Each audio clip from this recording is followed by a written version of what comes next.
Let's start with the euro on the back of that. I mean, we had more dovish comments from Draghi over the weekend. That is keeping a lid on the currency. These French numbers once again look weak. We await the German numbers, which, if we're in a pattern, will probably come through stronger. Yeah, and this is the difficulty for the ECB. As ever, I mean, who do you set policy for? I think, this divergence that we're getting once again, and we're used to it in the periphery, the smaller nations, and now the fact that you're getting this divergence between two of the core players, I think is a particular headache for the ECB.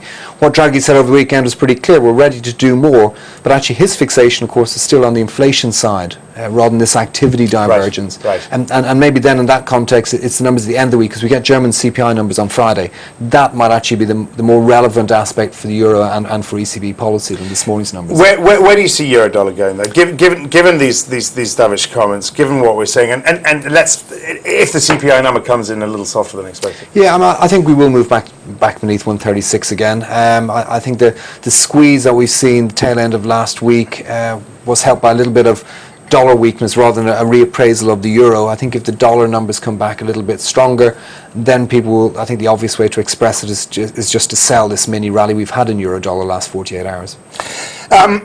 Sell euro sterling seems to be the trade right now. Yeah. Let's talk about sterling. Just reading this as I came in, long positions in sterling futures, 7-year highs, 5.5 year high for sterling. Those David Miles comments that I mentioned. I hate talking about sterling because I'm a bear, but you're right. Of course you are. Yeah, forget that. Everything that we've seen of late has been bullish sterling, so let's not pretend. And of course, what we're getting now is every story that comes out has been spun to justify where we're at. The problem is where we're at now is obviously reasonably aggressively priced in terms of when the first hike comes, ballpark November this year.